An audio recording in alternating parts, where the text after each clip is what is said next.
Okay. Good evening, everybody. First of all, I would like to take this opportunity to thank Dr. V.R. Sampath for organizing this year on year. I think everybody talked about it. I don't want to talk about that, but he's doing a fantastic job, and this has to be appreciated and acknowledged by everyone. Thank you, sir. Thank you for the opportunity here.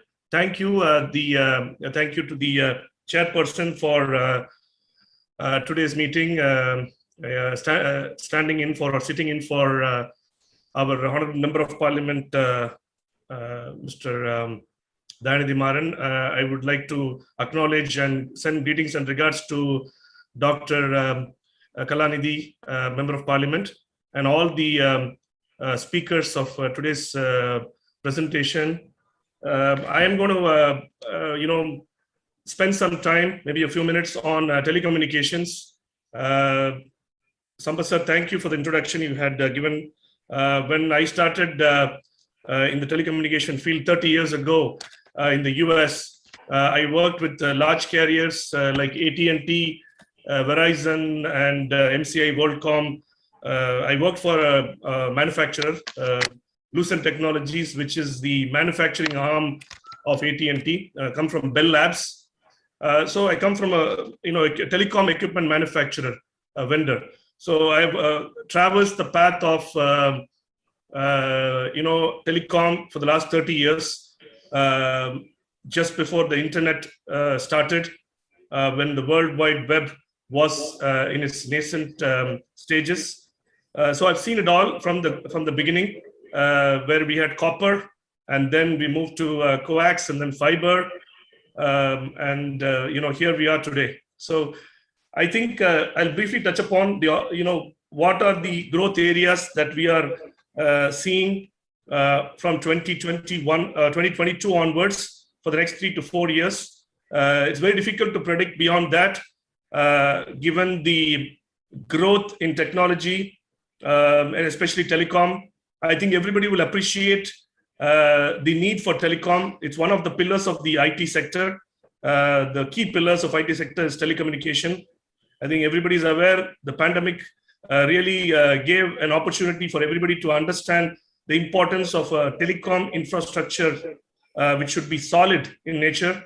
And thanks to all the work that was done in India and Tamil Nadu and around the world, I think we went through it without much of a difficulty, whether it is online schooling for schools and colleges, or working from home, having meetings and conference calls. I was also part of one of the meetings with Dr. Sampath sir, online. Basically, it's all powered by, we can have a lot of software and other applications, but at the end of the day, the connectivity is important.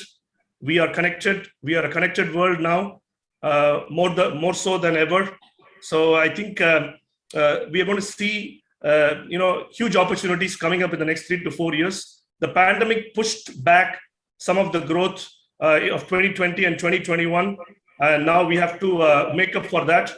There's a lot of job opportunities. There are a lot of opportunities for people in the entire IT and telecom sector. So I'll talk about a couple of areas where I see a huge opportunity that is available, and I think we should take advantage of it. Our present Chief Minister, Honorable and beloved Chief Minister of Tamil Nadu, is actually adopting some of these. Like he started a dashboard to monitor real-time activity so he can make decisions faster. A few days ago, everybody would have seen that. So Tamil Nadu is leading from the front in terms of digitalization. We mentioned about, I think when the medical forum I was sitting, and one of the doctors mentioned that Google's, Sundar Pichai's Google is giving a lot of suggestions. There are goods and bads about it, but overall, yes. And Sundar Pichai is again from Tamil Nadu. So that's another proud opportunity for us, proud moment for us. But I will talk about telecom opportunities and growth from 2022 and beyond. I think the first thing that comes to my mind, where the biggest opportunity is going to be in 5G. It took us a while to get us adapted to 4G, LTE basically, or voice over LTE, VoLTE. But I think 5G is going to be the next growth area because why I'm saying 5G will be the next growth area and opportunities are there is because there are associated technologies with 5G that are closely linked with 5G that is going to spur the growth of telecommunications sector in the next 3 to 4 years. One is, of course, IoT, Internet of Things, which I will briefly touch upon and say what are the opportunities there, and also artificial intelligence. I was listening to the medical session also, a couple of doctors, Dr. Kalai and one other doctor mentioned about, AI and blockchain. So I think there is a huge opportunity. So 5G, if I talk about 5G, 5G has also taken a while to happen around the world, even in the US, where things are pretty advanced in terms of technology. It took a while for in US also for 5G to take off. Even today in US, we have only sub 6 gigahertz 5G. What I mean by that is, and that's available most of the world, you will not be able to achieve the gigabits of speed. Right now we are using Mbps for the maximum speed that you can achieve on a mobile phone with 4G LTE. Is probably around 30 or 40 or maybe max on a test bed is about 100 Mbps. You can go into the lab maybe 200 Mbps. But then 5G was supposed to give about at least 10 times the theoretical speed. So you can see 5G will be lightning fast. But is it truly lightning fast? We have to wait and see, because the availability in 2022 and beyond will be limited only to sub 6 gigahertz. Even in India, I think we're getting ready to taste 5G in the next year or so. That is a huge opportunity there for 5G, devices, 5G networks. It's going to happen. It's reality, but only sub 6 gigahertz. So what is above sub 6 gigahertz is the wave or the millimeter wave. But millimeter wave, I would say it's not yet on the cards. It will take a very long time for it to be reality, because you need to install a lot of towers. The penetration on the radio waves will be very less unless you install a lot more towers. The infrastructure will take a long time to get it done. Even in the US, they are not so successful on wave. So 5G will happen in India, and it's going to be phenomenal. There's a lot of opportunities there. And associated with 5G, it's going to be the next big thing, which will be IoT and artificial intelligence. I will touch upon IoT briefly, and then I will come to cloud computing and AI. See, what will happen is, if you look at IoT has always been there, but now it's become more relevant, more prevalent. And it's going to make life easy for us. So what is IoT? It's Internet of Things.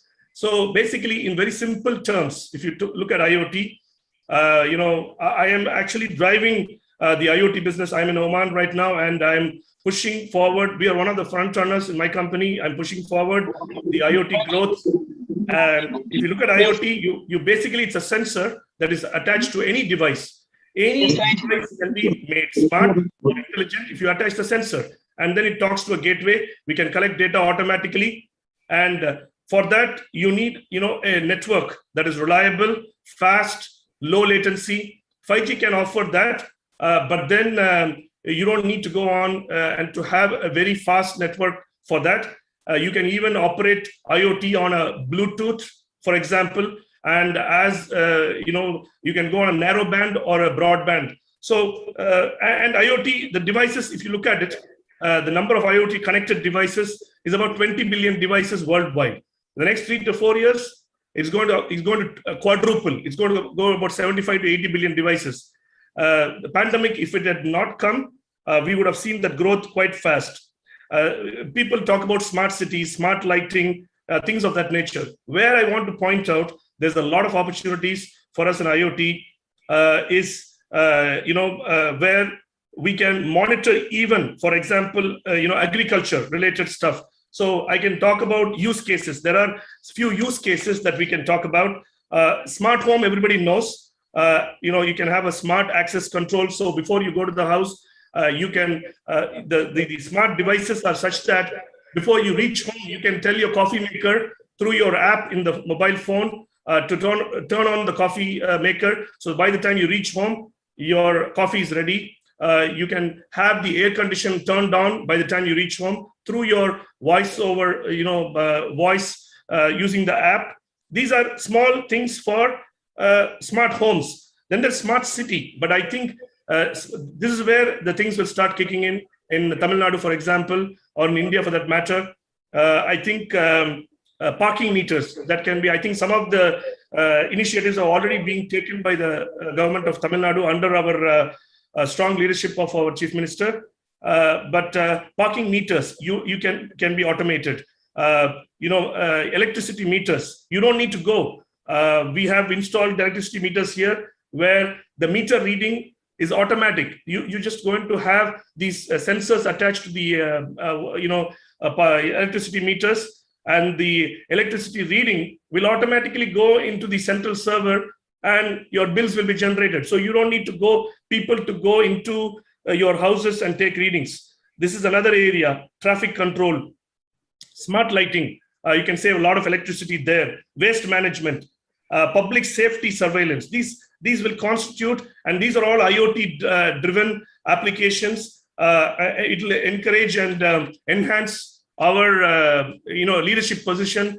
If you look at Tamil Nadu as a state, India as a country, I think we can keep it up with the growth the other US and European countries are going through. Then there is agriculture. You can even have drip meters in the farms where, based on the moisture, the sensor can be set up in such a way, if the moisture level goes below a certain point, then the water starts dripping. So you don't need to put water all the time, 2 times a day or whatever. You can save electricity, you can save water, you can look at crop yield monitoring, you can look at crop storage monitoring, soil and nutrient monitoring. These are powered by IoT. So, and these are realistic things that we have to adapt and use, because I think our Chief Minister's vision is basically, let me look at real-time data, let me look at real-time information to make decisions, good decisions, and efficient and quick decisions. So I think if we do these kind of things, we're going to save money, we're going to save a lot of manpower, chasing around, and incorrect data can be avoided. People will not get into, any issues. If your electricity meters are IoT driven, there will not be any disputes with, bills, etc. Yes, of course, there is a growing, curve, but definitely we are in the forefront of technologies. We have a lot of data centers in Chennai. Chennai is one of the leading data center cities in India. I think it's the third largest, city in India. Why we need data centers? We have a lot of, cloud computing nowadays. So what is cloud? Data is stored elsewhere. You don't need to invest in hardware. So I think we need to take advantage of this. IoT and is definitely going to help us if we have data centers already established, and we have a good data center capabilities in Chennai. I can talk on and on about IoT and the use cases in all these areas, and there is endless there. So next is we are talking about mobile technologies. We have a good penetration in broadband, especially everybody will appreciate why we need a good broadband, fixed broadband connection at home. I'm not talking about mobile. I'm talking about fixed line broadband at home. I think that is definitely, we need that. And the penetration is about 60%, but I think the rural areas are still yet to get more penetration. I think the government, they can move into that. And I'll conclude with it, sir. The last one I want to talk about, I have done, whatever I can say. There's a huge opportunities in all this, but we need to invest in infrastructure. There is a lot more infrastructure development and infrastructure investment that is required. A lot of opportunities are there in the next 3 to 4 years. We should take advantage of it. They talk about telemedicine. All that is possible with a solid infrastructure in telecom. I think the Tamil Nadu government and government of India, I think we need to get this going, especially in Tamil Nadu. I think we are on the forefront of technology. Let's take advantage of it. I request our members of parliament and other dignitaries, to work closely. in short of time, I would like to actually go deep dive into more of these. But if we need more of this in deep dive, I'd be more than happy to come over and offer in-depth information about all the new technologies and the growth areas and opportunities that are available in the telecom sector. Thank you once again for the opportunity, sir. And I hope we can take advantage, and Chennai and Tamil Nadu can be in the forefront of the technological and telecom growth from 2022 until the next 3 to 4 years. Thanks.